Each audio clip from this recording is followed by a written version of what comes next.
नमस्कार, आदाब। स्वागत है आपका दिन भर पूरा दिन पूरी खबर में। आज तारीख है 28 अक्टूबर और दिन शुक्रवार। मैं हूं अंजुम शर्मा और मैं हूं प्रेरणा।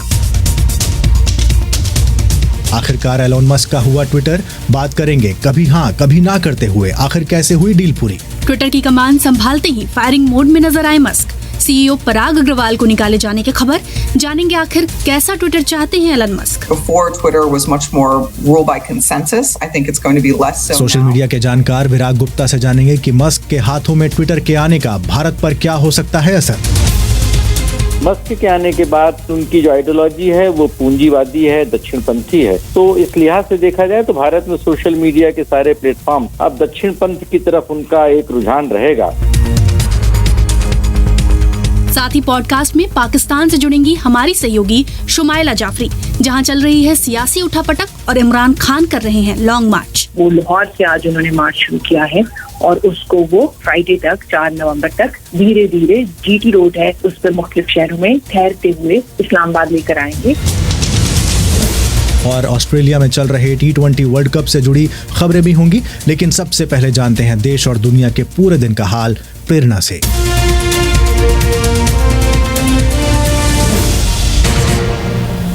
प्रधानमंत्री नरेंद्र मोदी ने देश के गृह मंत्रियों के साथ चर्चा करते हुए एक राष्ट्र एक वर्दी पर विचार करने की बात कही है। मोदी ने कहा कि देश में पुलिस कर्मियों की एक जैसी वर्दी होने पर विचार होना चाहिए। उन्होंने कहा, शायद इसमें 5, 50 या 100 साल लग सकते हैं, लेकिन इस पर विचार करना चाहिए। ज्यादातर राज्यों में पुलिस की वर्दी का रंग जहां खाकी है, वहीं पश्चिम बंगाल की राजधानी कोलकाता में पुलिस की वर्दी का रंग आज भी सफेद है।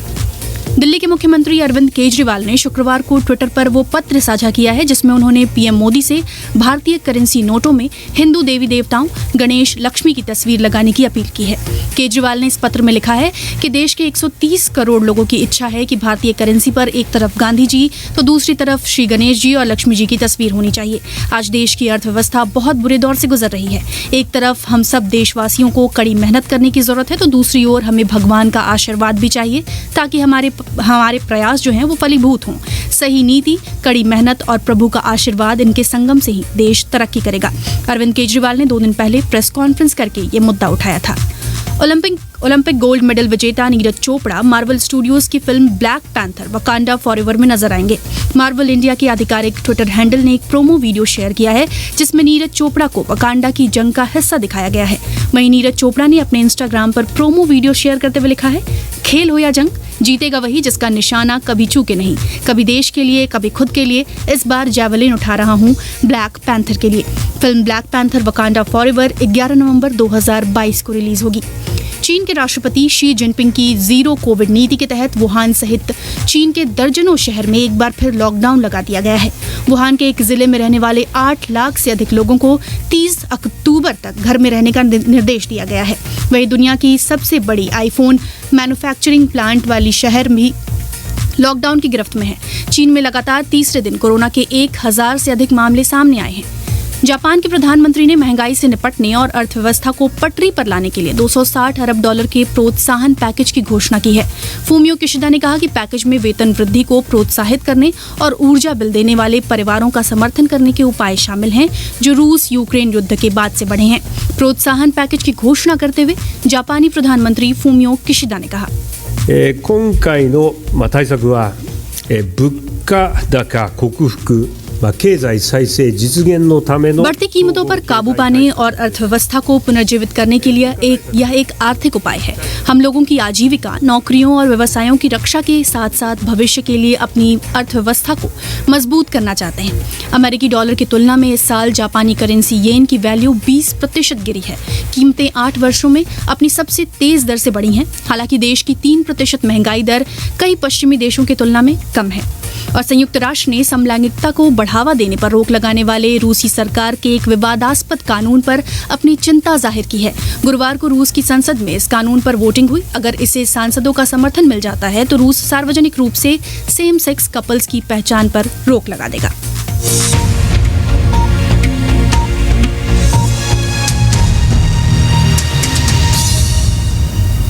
नमस्कार, ये बीबीसी हिंदी का पॉडकास्ट दिन भर पूरा दिन पूरी खबर है। हमारा ये प्रोग्राम हफ्ते के 7 दिन शाम 7:30 बजे bbchiindi.com के लाइव पेज के साथ साथ बीबीसी हिंदी के फेसबुक और यूट्यूब चैनल पर लाइव ब्रॉडकास्ट होता है।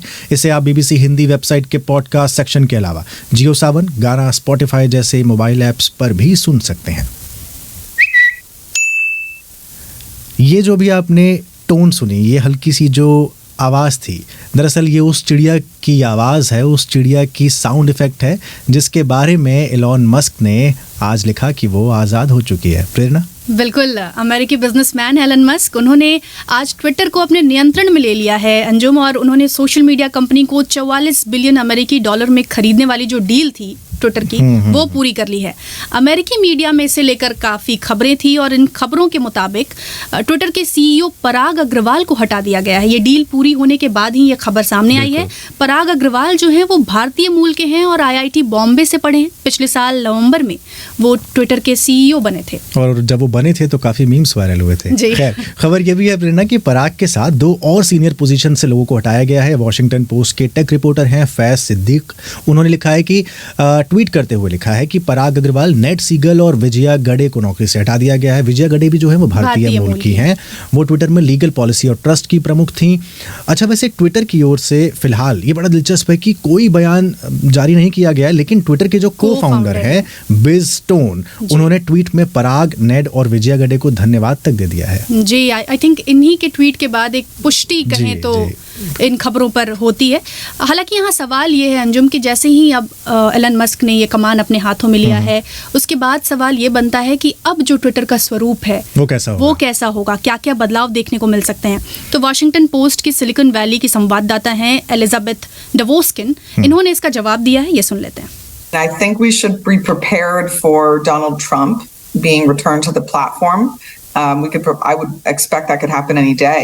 एलिजाबेथ डोवस्किन यहाँ कह रही हैं कि मुझे लगता है हमें ट्विटर पर डोनाल्ड ट्रंप की वापसी के लिए तैयार रहना चाहिए। मैं अनुमान लगा रही हूँ कि ये किसी भी दिन हो सकता है। मुझे लगता है कि वह कोई ऐसे व्यक्ति नहीं है जो मिलजुल कर निर्णय लेते हैं। वह एक ऐसे व्यक्ति हैं जो अपनी पसंद थोपते हैं और निर्णय का अधिकार अपने हाथ में रखते हैं। ट्विटर में पहले आम सहमति से चीज़ें होती थी, मुझे लगता है कि यह अब कम होने जा रहा है। मुझे यह भी लगता है कि हम प्लेटफॉर्म पर और अधिक हेट स्पीच देख सकते हैं। हालांकि मस्क ने वादा किया है कि ऐसा नहीं होगा। उन्होंने आज कहा कि मैं ट्विटर को कोई बेहद बुरा प्लेटफॉर्म नहीं बनाने जा रहा हूँ, या ऐसा कुछ नहीं हो रहा। लेकिन वास्तविकता यह है कि बहुत से लोग नफरत भरे भाषण, गलत सूचना और डराने धमकाने जैसी चीज़ों के इर्द गिर्द ट्विटर के नियमों को तोड़ने की प्रवृत्ति रखते हैं। ऐसे लोग मस्क के ओनरशिप की जय जयकार कर रहे हैं। तो ये सभी संकेत हैं कि प्लेटफॉर्म कैसे बदल सकता है। अब मुझे नहीं लगता कि वह लोगों को ट्विटर से दूर करना चाहते हैं, लेकिन अगर ट्विटर जहरीला हो गया तो लोग इसे छोड़ना शुरू कर देंगे, क्योंकि यह सार्वजनिक बहस का स्थान नहीं होगा और यही तनाव आगे देखने को मिल सकता है। एलिजाबेथ कह रही थी, सिलिकॉन वैली संवाददाता है वॉशिंगटन पोस्ट की। पूरा सार था प्रेरणा इसमें, पूरा का पूरा, क्या क्या हो सकता है, क्या क्या नहीं हो सकता, तमाम बातें उन्होंने रख दी। डोनाल्ड ट्रंप की वापसी के बारे में वो कह रही हैं, लेकिन कुछ लोग, जैसा कि हम पढ़ भी रहे थे अंजुम, कि कुछ लोग ये राय रख रहे हैं कि डोनाल्ड ट्रंप ने अपनी सोशल मीडिया प्लेटफॉर्म बना लिया और वो कह रहे हैं वापस नहीं है। खैर प्रेरणा, मस्क ट्विटर को सुपर ऐप बनाना चाहते हैं। वो कहते हैं कि ये एक ऐसी ऐप बन सकती है जहाँ शॉपिंग से लेकर पेमेंट तक हो सकती है। हमारे मोबाइल में ऐसी बहुत सारी ऐप्स हैं, आपके पास भी होंगी, जहाँ हम पेमेंट भी करते हैं, शॉपिंग भी कर लेते हैं। यानी दुनिया का सबसे अमीर आदमी हर तरह से इस पर विचार कर रहा है कि वो कैसे इसको और आगे ले जाए। हालांकि वो बार बार फ्री स्पीच की बात करते हैं, लेकिन खतरे यानी कि हेट स्पीच के भी खतरे बहुत ज़्यादा हैं, और एलिजाबेथ उसकी तरफ इशारा कर रही थी, जैसा उन्होंने कहा भी था। तो विराग गुप्ता सोशल मीडिया के जानकार हैं और वकील हैं। वो कहते हैं कि फ्री स्पीच की जो ये बात है ना, ये दिखावा है। देखिए, चाहे जुकरबर्ग हों या मस्क हों, इन सारे लोगों का अगर आप इतिहास देखें तो इनके कथनी और करनी में बहुत बड़ा फर्क है। वो फ्री स्पीच तभी तक है जब तक वो उनके लिए दुधारू गाय है।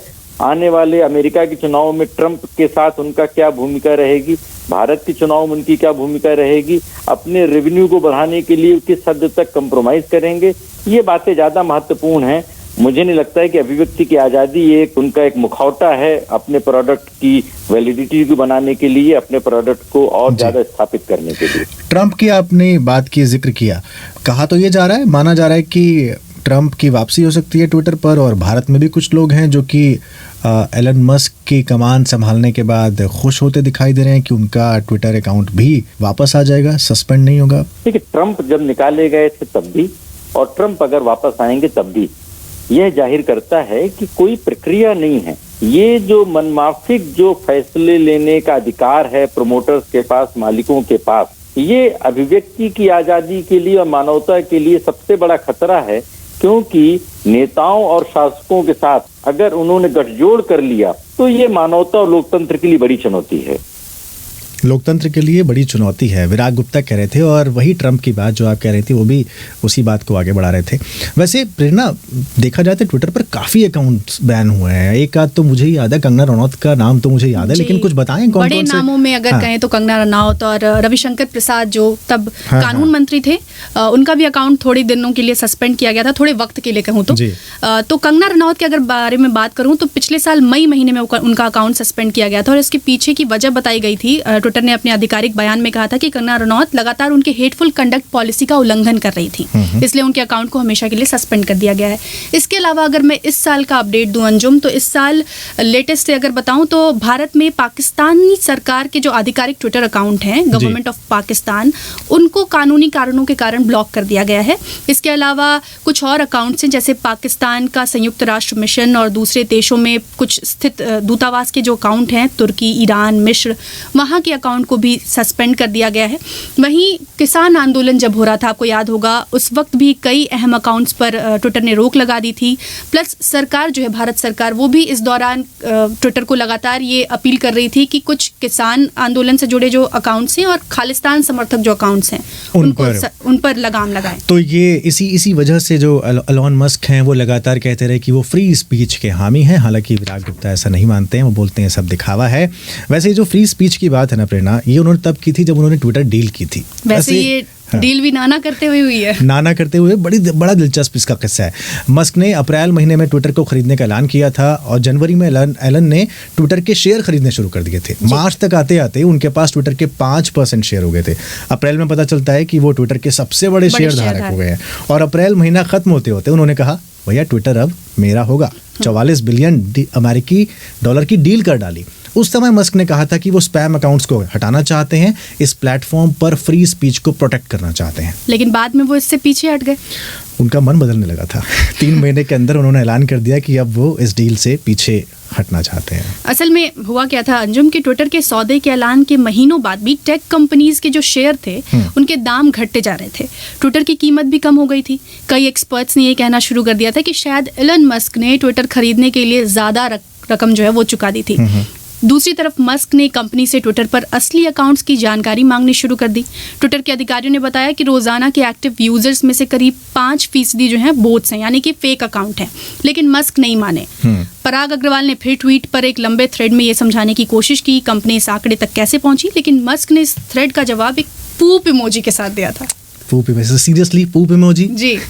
वैसे पराग अग्रवाल और एलन मस्क के बीच जो खींचतान है ना प्रेरणा, ये चलती रही और मस्क ने इस डील से खुद को अलग करने का ऐलान किया। फिर कोर्ट केस चला और जब ये लगने लगा ना एलन मस्क को कि अब ये सौदा पूरा करने के लिए जो समय है वो निकला जा रहा है और मैं केस जीत नहीं पाऊंगा, तो 28 अक्टूबर का उनके पास समय था। इसलिए मस्क ने नाना करते हुए आखिरकार ये करार जो है वो कर लिया। तो अब करार हो गया है, लेकिन भारत पर इसका क्या असर होगा ये जान लेते हैं विराग गुप्ता से। भारत सोशल मीडिया का सबसे बड़ा बाजार है। राजनीतिक तौर पे अगर देखा जाए तो भारत में जो सोशल मीडिया के कई सारे प्लेटफॉर्म हैं उसमें 2 तरह के ग्रुप्स माने जाते हैं। एक है फेसबुक यानी मेटा का ग्रुप, जिसको बोलते हैं, समझते हैं कि दक्षिणपंथी है, और ट्विटर को परंपरागत तौर पर जो पुराने उनके जो मैनेजमेंट थे उसके हिसाब से एक वामपंथी रुझान का माना जाता था। लेकिन मस्क के आने के बाद उनका जो रवैया है, यद्यपि वो बिजनेसमैन है, उनका पूरा कमर्शियल उद्देश्य ही है, लेकिन उनकी जो आइडियोलॉजी है वो पूंजीवादी है, दक्षिणपंथी है। तो इस लिहाज से देखा जाए तो भारत में सोशल मीडिया के सारे प्लेटफॉर्म अब दक्षिणपंथ की तरफ उनका एक रुझान रहेगा। विराट जी, आईटी एक्ट को लेकर जो पिछले दिनों हमने देखा खींचतान केंद्र सरकार और ट्विटर के बीच, ट्विटर का जो स्टैंड था उसमें कोई स्टैंड में बदलाव नजर आएगा एलन मस्क के नेतृत्व में कहें तो? भारत सरकार ने 2021 में नए आईटी रूल्स बनाए, जिसके तहत अब 3 तरह के अधिकारियों की नियुक्ति सारी कंपनियों को करनी है। और नोडल ऑफिसर है, ग्रीवांस ऑफिसर है, कंप्लायंस ऑफिसर है। और शिकायत के अनुसार कार्रवाई करनी है। यहाँ पर एक पूरा सवाल ये खड़ा हो रहा है कि ये जो कार्रवाई है ये कितनी पारदर्शी तरीके से होगी और इसमें सरकार का नियंत्रण कितना होगा जो अभिव्यक्ति की आजादी के खिलाफ होगा। इन दो विषयों पर जो कानूनी खींचतान चल रही है तो उस पर भी आने वाले समय में नए मैनेजमेंट के बाद बदलाव देखने को मिल सकता है। विराट जी, अगर हम अर्थव्यवस्था के परिदृश्य में देखें इस पूरे मूव को, भारत की अर्थव्यवस्था पर इसका क्या असर होगा? मस्क के हालिया 2 बयानों को देखें तो पहला उन्होंने बोला था कि ट्विटर में बड़े पैमाने पर बोगस यूजर्स हैं, फेक यूजर्स हैं और उनका विवरण नहीं मिल रहा, और वो भारत में एक हेट न्यूज, फेक न्यूज बनाने के माध्यम है। कल प्रधानमंत्री ने भी बोला कि फॉरवर्ड करने से पहले वेरीफाई करें। तो अब अगर उन यूजर्स पर मस्क अगर कार्रवाई करेंगे तो उससे भारत में एक जो आर्थिक पहलू उसके सामने आएंगे। दूसरा, वो जब विस्तार करेंगे, एड रेवेन्यू बढ़ाने की बात करते हैं और भारत निश्चित तौर पर सबसे बड़ा बाजार है सोशल मीडिया का, तो जो आमदनी बढ़ेगी उस आमदनी से भारत में कितने रोजगार बढ़ेंगे, उनके भारत में कितने कंप्लायंसेस बढ़ेंगे और उस आमदनी से भारत में जो आमदनी बढ़ेगी उनकी, उससे भारत को बदले में टैक्स कितना बढ़ेगा। तो उस लिहाज से भारत की अर्थव्यवस्था में, भारत की सामाजिक और राजनीतिक व्यवस्था में इस नए अधिग्रहण के कई सारे कॉन्सिक्वेंसेज हैं जिन्हें देखना दिलचस्प होगा। तो एलन मस्क का हुआ ट्विटर और भारत पर उसका क्या हो सकता है असर, बता रहे थे सोशल मीडिया के जानकार और वकील विराग गुप्ता। ये बीबीसी हिंदी का पॉडकास्ट प्रोग्राम दिन भर पूरा दिन पूरी खबर है।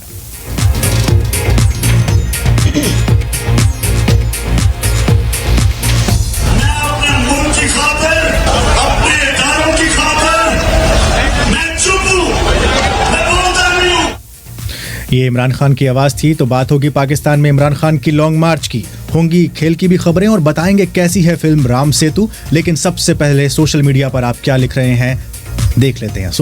प्रेरणा, आप यूट्यूब के कमेंट्स पर मेरी नजर है। अंजुम महावीर सिंह हैं, मथुरा से हैं, लिख रहे हैं कि ट्विटर की चिड़िया आज़ाद हुई है कि नए पिंजड़े में बंद कर दी गई है, ये राय रखते हैं। मनोहर चमोली मनु है, कह रहे हैं कि ट्विटर अब जनता की आवाज़ जैसा नहीं रहा, यहाँ पर जहर फैलेगा। देखते हैं, वो अपना अपना विचार है जी। वहीं कई लोग केजरीवाल की जो मांग है नोटों पर भगवान की तस्वीर लगाने की, उस पर अपनी राय रख रहे हैं। कुछ लोग कह रहे हैं कि अम्बेडकर की तस्वीर लगनी चाहिए, कुछ लोग कह रहे हैं कि सम्राट अशोक की तस्वीर लगनी चाहिए। तो कई लोग अपनी अपनी राय रख रहे हैं उस पर। लोकतंत्र है, सबको अपनी राय रखने का हक है और हम सबकी राय को जगह देते हैं, इसलिए दिन भर पूरा दिन पूरी खबर आपके पास लेकर आते हैं। और प्रेरणा ने, आपने ये न्यूज़ भी पढ़ी थी, इस वजह से भी जो है ये कॉमेंट आया है ना। वहीं डी के परमार हैं, वो भी इस तरीके से BSNL की आर्थिक मजबूती की बात कर रहे हैं और उसके बाद वो ट्विटर की बात कर रहे हैं कि कहीं कहीं पर तो अभी कनेक्शन है ही नहीं, मतलब यानी कि आप 5G की बात करते हैं, वहाँ 4G नहीं पहुंचा और आप ट्विटर की आज बात कर रहे हैं। तो ये भी अपनी अपनी तरह की दिक्कतें हैं, तो वो एक बात है। चलें इसी के साथ कई लोग हैं, मनारम चौधरी हैं, डॉक्टर देशबंधु हैं, PD बेनीवाल हैं, यश शर्मा हैं, जो कई लोग हैं जो गुड इवनिंग कह रहे हैं, शुभकामनाएं दे रहे हैं। वहीं एक हमारे श्रोता हैं सुंदर विश्व बनाई, वो कह रहे हैं कि विपक्ष को समय देना चाहिए BBC को, मतलब वो कह रहे हैं कि भारत जोड़ो यात्रा पर भी हमें खबर दिखानी चाहिए। भारत जोड़ो यात्रा, मैं बता दूं उनको, जब शुरू हुई थी तब हमने एक पूरा प्रोग्राम भारत जोड़ो यात्रा पर किया था और बीच बीच में हम लोग करते रहते हैं। ज़रूर आपका ये जो आपकी जो राय है इस पर ज़रूर हम गौर फरमाएंगे, लोगों से बात करेंगे और भारत जोड़ो यात्रा पर एक ये हमारी तरफ से वादा तो नहीं, लेकिन हम एक भरोसा दिला सकते हैं कि जब भी कोई बड़ी खबर होती है हम उसको ज़रूर लेते हैं, जैसे आज की बड़ी खबर थी। और भारत जोड़ो यात्रा पर भी जल्द ही एक पॉडकास्ट आपको सुनने को मिलेगा।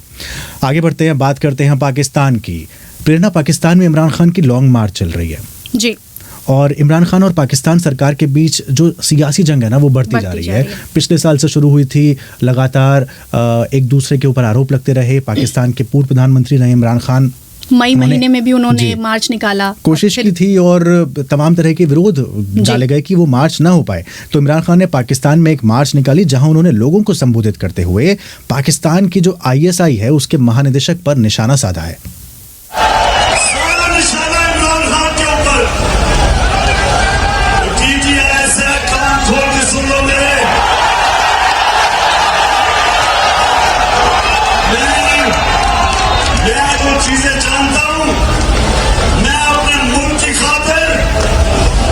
अपने इदारों की खातिर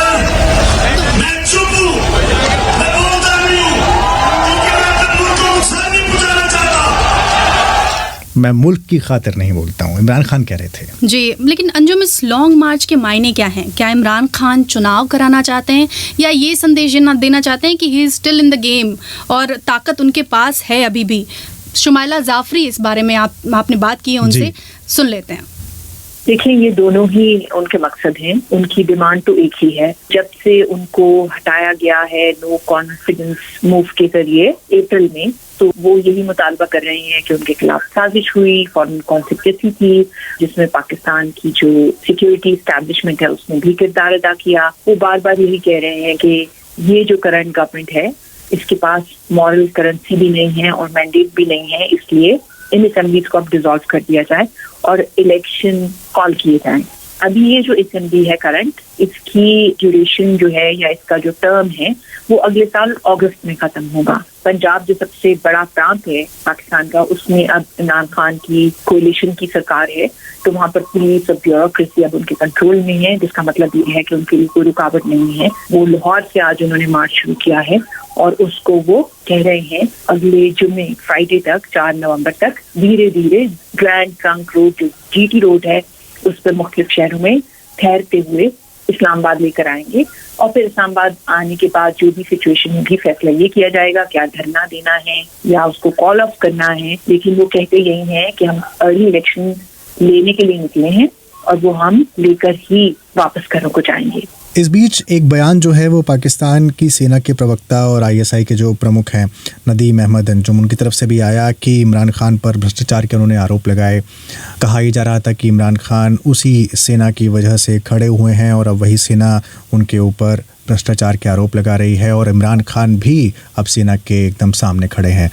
इमरान खान का इस तरीके से सामने खड़ा होना ये क्या दर्शाता है? देखिए, ये एक अनप्रेसिडेंटेड सिचुएशन है इस वक्त पाकिस्तान में और पहली बार इस तरह की कॉन्फ्रंटेशन हुई है। पाकिस्तान की सिक्योरिटी एस्टैब्लिशमेंट, उसका पॉलिटिक्स में जो रोल है ओवर्ट और कवर्ट, उसको लेकर बहुत आलोचना होती रहती है फौज की। लेकिन इस बार जिस तरह से नाम ले लेकर बातें हो रही हैं पहले कभी नहीं हुई। कल एक बहुत एक्सप्लोसिव प्रेस कॉन्फ्रेंस पाकिस्तान में हुई और पहली बार पाकिस्तान की हिस्ट्री में ऐसा हुआ कि आईएसआई के डीजी ने इस तरह से एक प्रेस कॉन्फ्रेंस की जिसमें उन्होंने ये आरोप लगाया जनरल बाजवा जो अभी करंट आर्मी चीफ हैं, उनको मार्च में इमरान खान की सरकार पर जब दबाव बढ़ा और उनको ये लग रहा था कि अब वो नंबर पूरे नहीं रख सकेंगे और नो कॉन्फिडेंस मोशन कामयाब हो जाएगी, तो उन्होंने जनरल बाजवा को इंडेफिनिट एक्सटेंशन देकर मामला को तय करने की ऑफर लगाई थी। आज इमरान खान ने नाम लेकर जवाब दिए। उन्होंने डीजीआईएसआई को ये कहा है कि अगर आप ये दावा करते हैं कि फौज जो है वो पॉलिटिक्स से दूर रहना चाहती है, तो ये जो आपने प्रेस कॉन्फ्रेंस की है ये तो कम्प्लीटली पॉलिटिकल थी। उन्होंने ये कहा कि मेरे पास जो इन्फॉर्मेशन है मैं वो इन्फॉर्मेशन जो है अभी भी लोगों से शेयर नहीं करना चाहता क्योंकि मैं सिक्योरिटी इंस्टीट्यूशंस को कमजोर नहीं करना चाहता। मेरी कोई अनकॉन्स्टिट्यूशनल डिमांड नहीं है, मैं एक इलेक्शन मांग रहा हूँ। तो आज जो है ना सिर्फ जी, मैं रोक रहा हूँ, इंस्टीट्यूशंस मैं कमजोर नहीं करना चाहता, इस वाक्य के मायने क्या इमरान खान ये सोच रहे हैं ऐसा कह के जनता का उनको साथ मिल जाएगा, अवाम का साथ मिलेगा, या फिर कोई ऐसी बातें हैं जो अगर बाहर आई तो फिर बहुत ज्यादा दिक्कत पैदा हो सकती है? देखिए, इस वक्त फौज का जो पाकिस्तान में सियासत में किरदार है उसको लेकर बहुत ज्यादा गुस्सा है। ये एक नैरेटिव है जो इमरान खान ने अप्रैल के बाद बिल्ड किया है पाकिस्तान में। तो उनका जो कहने का मतलब है वो यही है कि अगर मैं और इंफॉर्मेशन लेकर आऊंगा बाहर तो उससे जो सिक्योरिटी इंस्टीट्यूशंस हैं उनकी रेपुटेशन पे फर्क पड़ेगा।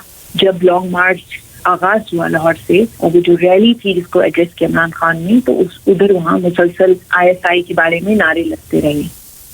तो इमरान खान की पार्टी पाकिस्तान तहरीक-ए-इंसाफ ने शहबाज शरीफ सरकार के खिलाफ लाहौर से इस्लामाबाद तक लॉन्ग मार्च शुरू कर दिया है और इसे नाम दिया है हकीकी आज़ादी। इस साल की शुरुआत में भी प्रधानमंत्री की जब कुर्सी प्रेरणा उन्होंने गवाई थी तो कहा था कि फ़ौज और खुफिया एजेंसी आईएसआई को चैलेंज करता हूं और मेरे सीने में इतने अनगिनत राज दफन हैं, लेकिन मुल्क की इज्जत के लिए मैं चुप हूं।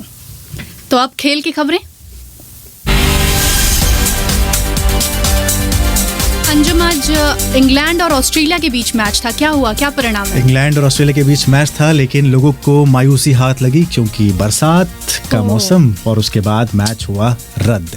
तो रद्द हो चुका है बारिश की वजह से इंग्लैंड बनाम ऑस्ट्रेलिया का मुकाबला। इस मैच में तो प्रेरणा टॉस भी नहीं हुआ, बारिश की वजह से इंग्लैंड और ऑस्ट्रेलिया के मुकाबला टॉस से पहले रद्द करना पड़ा। ऐसे में अब ग्रुप 1 का जो सेमीफाइनल जंग है वो बहुत दिलचस्प हो गई है, क्योंकि दोनों टीम्स को जो है एक पॉइंट दे दिया गया है।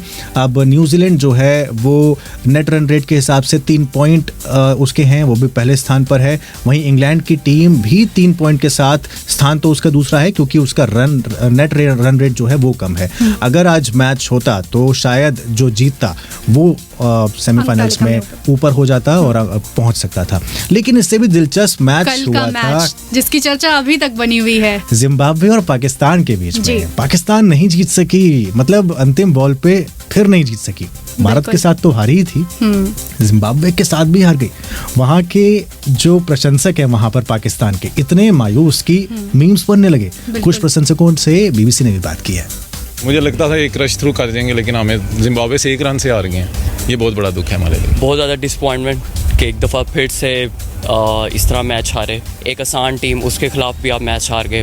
बहुत ज़्यादा डिसअपॉइंटेड। पाकिस्तान इंडिया मैच का इतना बड़ा हाइप हो जाती है कि उसके बाद फिर टीम जो गिरती है वो फिर उठना बहुत मुश्किल हो जाता है। फीलिंग क्या, अपसेट है हम। इसमें यह है कि जिम्बाब्वे जैसी टीम से तो ऑब्वियसली इनको जीतना चाहिए था।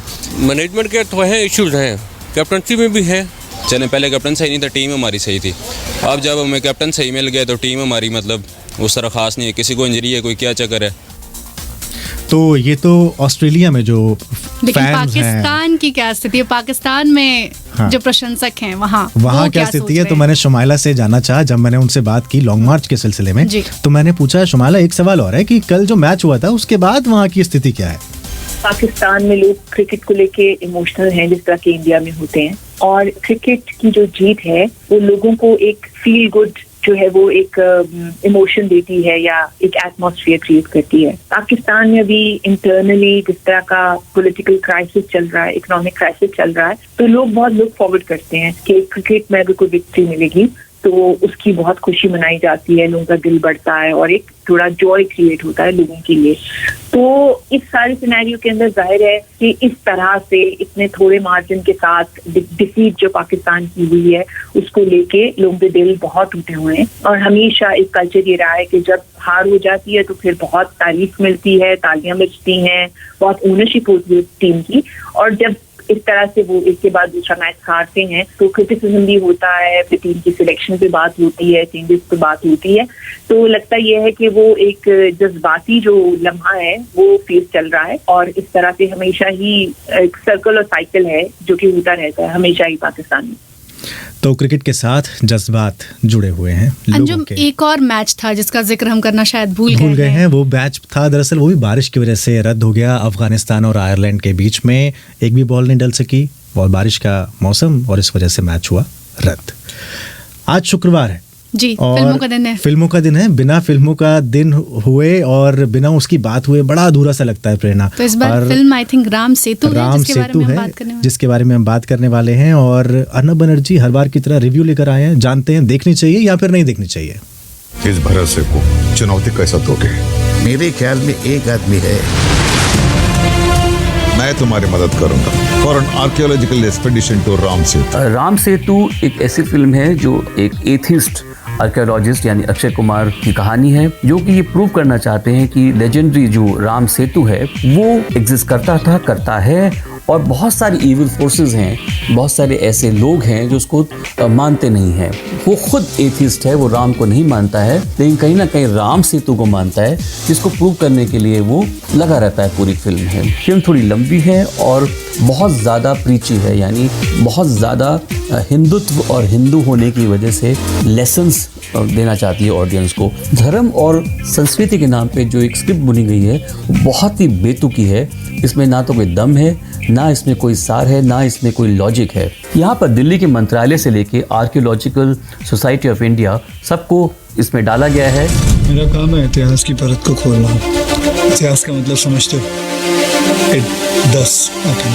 जाहिर सी बात है, जब श्रीलंका है तो एक ऐसा तत्व है जो विलन है, जो नहीं चाहते कि इस राम सेतु बने, बल्कि चाहते हैं एक सी पैसेज बने इंडिया श्रीलंका, जिससे कि प्रॉफिट हो, ट्रेड बढ़े। अक्षय कुमार ये प्रूव करने पे लगे रहते हैं कि जो राम सेतु था वो लॉर्ड राम यानी रामचंद्र से भी पहले का है। फिल्म ये दर्शाने की कोशिश करती है कि जिस देश में राम को नहीं मानता कोई, उसका तो मुंह काला होना ही है। फिर भी मैं कहूँगा कि ऐसा कोई प्रेमाइस लेके फिल्म बनाता है जो चंद्र प्रकाश द्विवेदी ने कोशिश की है, मैं उसको देखने के लिए तैयार हूँ। लेकिन अगर फिल्म मुझे ऐसा लगे कि कहीं ना कहीं ये इंटरनेट के गूगल करी हुई एक व्हाट्सएप यूनिवर्सिटी टाइप एक मैसेज की फिल्म है, तो ऑब्वियसली आपको बहुत ज़्यादा डिसअपॉइंटमेंट होगा। राम सेतु में एक ज़बरदस्ती का लॉजिक दर्शाने की कोशिश की है और ऐसा समझा जाता है कि शायद ऑडियंस भी इसको मानेगी। मैं राम सेतु को 5 में से 1 दूंगा। उन्होंने हमें मरने के लिए इस मिशन पे भेजा है, लेकिन सच को सामने आने से कोई नहीं रोक। तो चंद्र प्रकाश द्विवेदी की फिल्म है, ये वही चंद्र प्रकाश द्विवेदी हैं जिन्होंने बनाई थी पिंजर। थोड़ा क्रूर हो गए हमारे फिल्म क्रिटिक अर्नब बनर्जी, लेकिन 2 स्टार्स मिले हैं। आप चाहें तो देख सकते हैं, नहीं तो नहीं भी देख सकते। तो दिन भर पूरा दिन पूरी खबर में आज इतना ही। इस कार्यक्रम के स्टूडियो मैनेजर थे राजेश चौहान और अजीत सारथी। मुझे यानी अंजुम शर्मा और प्रेरणा को दें इजाजत। नमस्कार।